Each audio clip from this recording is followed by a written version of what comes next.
आज का आपका टॉपिक है ऑफलाइन बनाम ऑनलाइन पद्धतियाँ, स्वयं प्रभा, मोक्ष इत्यादि। वर्तमान समय में शिक्षा के दो प्रकार की प्रणालियाँ प्रचलित हैं, जिनमें से ऑफलाइन प्रणाली को परंपरागत शिक्षा प्रणाली के अंतर्गत रखते हैं, जिसमें कक्षा कार्यक्रम, कोचिंग, ट्यूशन, सेमिनार आदि शामिल है। जबकि गैर परंपरागत शिक्षा में ऑनलाइन प्रणाली को शामिल किया जाता है। परंपरागत मतलब जो चली आ रही है पहले से। ऑनलाइन प्रणाली में इंटरनेट आधारित विभिन्न प्रकार की सेवाएं समाहित हैं, जिसमें सोशल मीडिया साइट्स की सेवाओं का सबसे अधिक विकास हुआ है। उसका प्रभाव शिक्षा के क्षेत्र पर भी पड़ा है।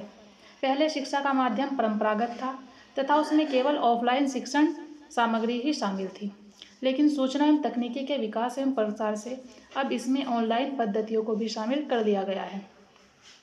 इसमें सबसे प्रमुख भूमिका इंटरनेट की रही है। शिक्षा के क्षेत्र में जब से इंटरनेट का उपयोग शुरू हुआ है, तब से ज्ञान और कौशल में बहुत ज़्यादा अभूतपूर्व वृद्धि हुई है। आज छात्रों एवं अन्य सभी प्रकार की अधिगमकर्ताओं के सामने ये विकल्प है कि वे ऑफलाइन बनाम ऑनलाइन पद्धतियों में से किसी एक का या दोनों का सम्मिलित रूप से लाभ उठा सकते हैं। ऑफलाइन और ऑनलाइन पद्धतियों के लाभ।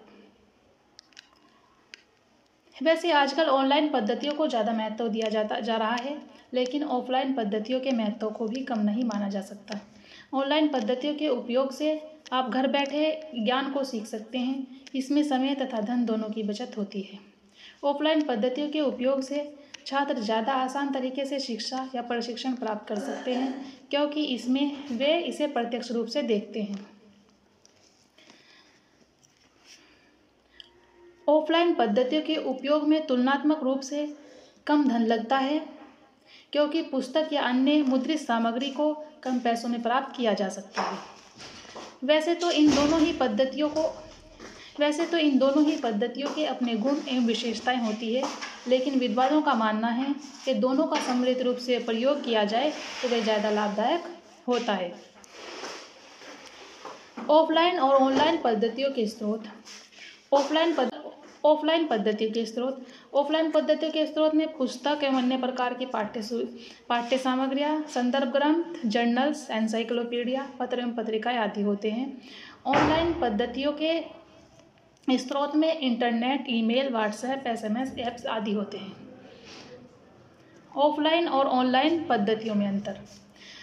ऑफलाइन और ऑनलाइन पद्धतियों के बीच सबसे मुख्य अंतर स्थान का है।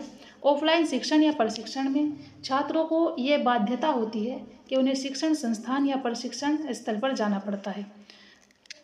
दूसरी ओर ऑनलाइन शिक्षण या प्रशिक्षण में छात्र किसी भी स्थान या अपने घर से बैठकर ही शिक्षा या प्रशिक्षण ग्रहण कर सकते हैं। ये ऑनलाइन बनाम ऑनलाइन काफ़ी ईजी है। दोनों के बीच दूसरा मुख्य अंतर यह है कि ऑनलाइन पद्धतियों के उपयोग से समय की बाध्यता नहीं होती। छात्र किसी भी समय अपनी सुविधा अनुसार उनकी सहायता से शिक्षा या प्रशिक्षण प्राप्त कर सकते हैं। ऑफलाइन पद्धतियों के उपयोग करने के लिए छात्रों को शिक्षण संस्थान या प्रशिक्षण स्थल जाना पड़ता है। अब ये स्वयं क्या है? आज के सूचना संचार के युग में हमारी शैक्षिक व्यवस्था को सूचना एवं संचार प्रौद्योगिकी ने काफ़ी प्रभावित किया है, लेकिन सूचना संचार आधारित सेवाएं और यंत्र तथा उपकरण महंगे हैं। उपकरण की गुणवत्ता उचित हो तो एक ही सूचनाओं को कई स्तरों पर कई माध्यम से प्राप्त किया जा सकता है। ऐसे में ग्रामीण और शहरी विद्यार्थी तथा संसाधन संपन्न ऐसे संसाधन विद्यार्थियों के बीच ज्ञानार्जन के बीच जो अंतर है उसे दूर किया जा सकता है। इसे डिजिटल डिवाइस के नाम से जाना जाता है। अतः भारत की नवीन शिक्षा नीति के अनुसार डिजिटल डिवाइस की समस्या को दूर करने के लिए स्वदेशी विकसित IT मंच, जिसे स्वयं कहा जाता है, का विकास किया जाता है। स्वयं एक ऐसा पाठ्यक्रम है जिसमें वीडियो व्याख्यान, अध्ययन सामग्री, परीक्षा प्रश्नोत्तरी और शंका समाधान आधारित विभिन्न प्रकार के विषयों को ऑनलाइन विचार विमर्श प्रदान किया जाता है। इसके अंतर्गत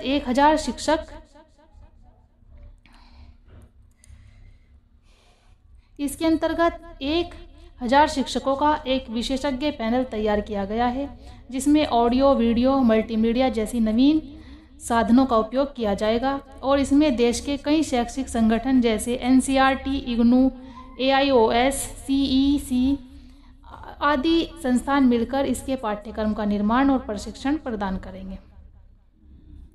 स्वयं विद्यार्थियों के लिए एक निःशुल्क कार्यक्रम है।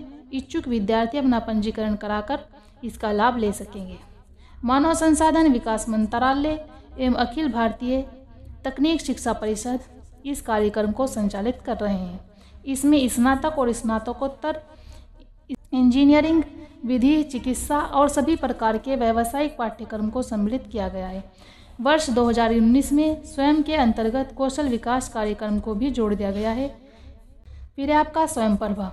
मानव संसाधन विकास मंत्रालय, सूचना एवं प्रसारण मंत्रालय के साथ मिलकर 32 डिजिटल शैक्षिक टीवी चैनलों के माध्यम से IIT, इग्नू इत्यादि के विद्यार्थियों के लिए एक कार्यक्रम चला रहा है जिसका नाम स्वयं प्रभा है। स्वयं प्रभा के अंतर्गत सभी मानविकी, सामाजिक, इंजीनियरिंग, प्रौद्योगिकी, कानून, चिकित्सा, वाणिज्य तथा कृषि से संबंधित पाठ्यक्रम टेलीविजन चैनल के द्वारा प्रसारित किए जाएंगे। 4 घंटे तक प्रसारित होने वाले इस कार्यक्रम की प्रारंभिक भाषा अंग्रेजी है, फिर इसे क्षेत्रीय भाषाओं में प्रारंभ किया जाएगा। इसके अंतर्गत बच्चों को वीडियो के साथ साथ विषय विशेषज्ञों द्वारा 3 इंटरैक्टिव लेक्चर भी दिए जाएंगे। कार्यक्रम के बाद दिए जाने वाले टोल फ्री नंबर पर फ़ोन कर अपनी शंका समाधान भी कर सकते हैं। स्वयं प्रभा योजना के अंतर्गत मानव संसाधन विकास मंत्रालय विषय विशेषज्ञों को नियुक्त करेगा जो कि छात्रों को डिजिटल सामग्री उपलब्ध कराएंगे। स्वयं प्रभा भारत सरकार की वर्ष 2017 में प्रारंभ की गई डिजिटल सजीव प्रसारण योजना है जो शिक्षा के क्षेत्र में एक क्रांतिकारी परिवर्तन लाएगी।